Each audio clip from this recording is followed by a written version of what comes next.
Good morning friends, मैं हूं ज्योतिर्मय और आप देख रहे हैं मेरा channel how to win election in India. Friends, आज हम बात करने वाले हैं एलपीजी क्राइसिस के ऊपर। अभी स्ट्रेट ऑफ हॉर्मुज से जो पेट्रोल हम लोग का क्रूड ऑयल आता है वो एक तरह से बंद हो गया और इंडिया का almost 80% crude straight of Hormuz से पहले आता था। हालांकि गवर्नमेंट ने डिक्लेयर किया कि हम उसको कम करके 55% पे ले आए, आगे और भी कम कर रहे हैं। हम दूसरी जगह से ले आ रहे हैं जहाँ के सप्लाई में कोई इफेक्ट नहीं होगा। गवर्नमेंट ने एक और स्टेप लिया हुआ है कि एलपीजी क्राइसिस की वजह से जो डोमेस्टिक एलपीजी है उस पर कोई फर्क ना पड़े, इसलिए उसका प्रोडक्शन को 25% इंक्रीज करने के लिए बोला हुआ है और इसकी वजह से कमर्शियल एलपीजी सप्लाई में बहुत फ़र्क पड़ा है। लोगों को घर में गैस नहीं मिल रहे, जो होटल्स हैं रेस्टोरेंट्स हैं उनको दिक्कत हो रही है। उनको काफ़ी सारे उनके मेनू में बदलाव किया गया और कई कई जगह तो ऐसा भी हुआ है कि जो होम डिलीवरी करते हैं, घरों में खाना सप्लाई करते हैं, जो क्लाउड किचन चलाते हैं, जो कमर्शियल एलपीजी का यूज़ करते हैं, उनका एक तरह से वो बंदी हो गया उनका। तो ऑब्वियसली अब इसमें कुछ लोग हैं जो डोमेस्टिक एलपीजी है उसका ब्लैक मार्केटिंग भी कर रहे हैं। हालांकि गवर्नमेंट तो कोशिश कर रही है उसको रोकने के लिए, पर कुछ लोग कर रहे हैं ब्लैक मार्केटिंग। और एक बात तो तय है, लोगों को दिक्कत हो रही है एलपीजी में, एलपीजी की सप्लाई में दिक्कत हो रही है। अब चाहे वो गवर्नमेंट कुछ भी नाम उसको एक्सेप्ट करे या उसके खिलाफ कुछ ना कुछ बोले, पर हाँ एक तो लोगों को दिक्कत हो रही है। पर सबसे पहले ये बात जानना जरूरी है, गवर्नमेंट ने कमर्शियल जो सप्लाई है उसको कम करके एलपीजी को, डोमेस्टिक एलपीजी को क्यों बढ़ाया। अब देखिए, कमर्शियल एलपीजी में क्या होता है, जो होटल्स एंड रेस्टोरेंट्स में हम लोग खाना सप्लाई करते हैं, जो लोग बिजनेस करते हैं, उनसे गवर्नमेंट को टैक्स भी मिलता है। तो हालांकि गवर्नमेंट को उसमें फ़ायदा ज़्यादा था, पर फिर भी उन्होंने उसमें रोक के डोमेस्टिक एलपीजी को बढ़ावा दिया। उसका कारण क्या है कि अब एक महीना रह गया एक 5 स्टेट में महत्वपूर्ण इलेक्शन के।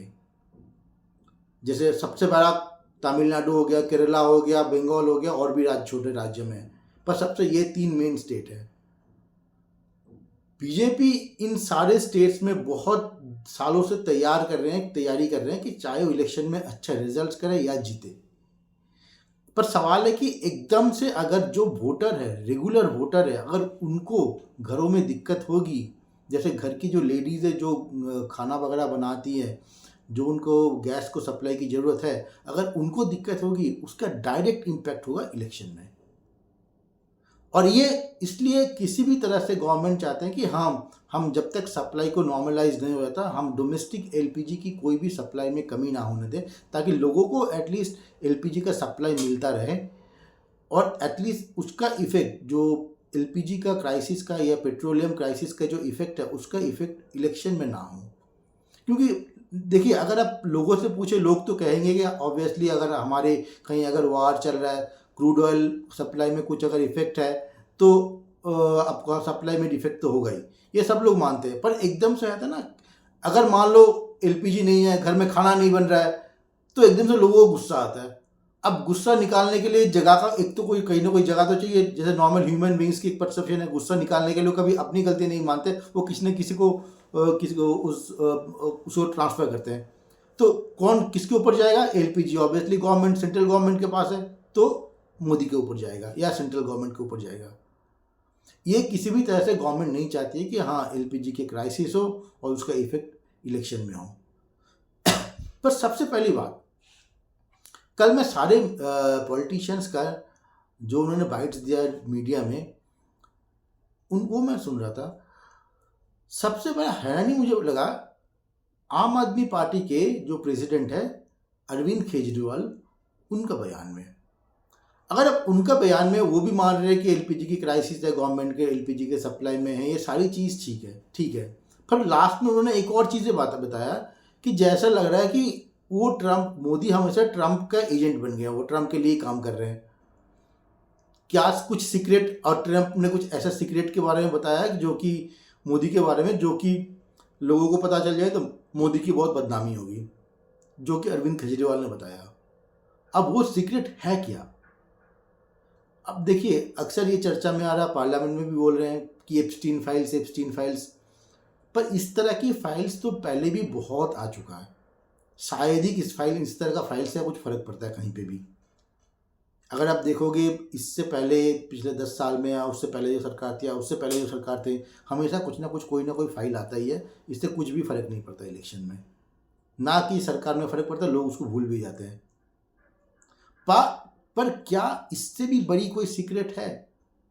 क्या ये और सीक्रेट जो कि देश की नेशनल सिक्योरिटी के ऊपर कंसर्न है, जिसको अगर लोगों को सामने लाया जाए तो मोदी की या सेंट्रल गवर्नमेंट की बहुत बदनामी होगी? क्या है? रिसेंट टेररिस्ट अटैक हुआ अभी पहलगाम में, क्या उससे रिलेटेड कोई फाइल है? उसके रिलेटेड कोई सच्चाई है जो कि अगर लोगों को सामने आ जाए तो मोदी की या सरकार की बहुत बदनामी होगी? हमें नहीं पता क्या सीक्रेट की बात कर रहे हैं। अरविंद केजरीवाल ने जो सीक्रेट की बात किया उसमें कितनी सच्चाई है, और सीक्रेट है तो कौन सा सीक्रेट है, ये तो इस बारे में हमें तो ज़्यादा जानकारी नहीं है, पर इसको सरकार ही बता सकते हैं। और अगर अरविंद केजरीवाल को पता है तो वो शायद सामने ले आए उसको। पर ये समझना बहुत ज़रूरी है, कुछ ना कुछ क्राइसिस कहीं पे चल रही है। अब ये क्राइसिस क्या है, क्यों है, कौन सा सीक्रेट है, सच में कोई सीक्रेट है भी या नहीं है, क्या एप्स्टीन फाइल्स के ऊपर ढकने की कोशिश किया रहा वो ओरिजिनल सीक्रेट को, या सीक्रेट कुछ और है जो कि एप्स्टीन फाइल्स से मतलब ही नहीं है उसको, क्या है वो? खैर जो भी हो, ये तो सरकार के लोग, सरकार में बैठे हुए लोग, या अगर ऑपोजिशन को पता है तो वो सामने ले, वो ही बता सकते हैं। पर जो भी है, एलपीजी क्राइसिस को, या फिर जो भी है, इंडिया हमेशा इंडिपेंडेंट कंट्री, इंडिपेंडेंट डिसीजन लेता है, ये हमेशा बरकरार रहना चाहिए। आज के वीडियो में इतना ही। उम्मीद करता हूँ मेरा वीडियो आपको पसंद आए तो लाइक करिए, शेयर करिए, और जो भी आपके कमेंट्स है कमेंट्स बॉक्स में डालिए। आपकी कमेंट्स हमारे लिए मोटिवेशन है और बेहतर से बेहतर वीडियो बनाने में। आज के लिए इतना ही। Thank you for watching. Thank you.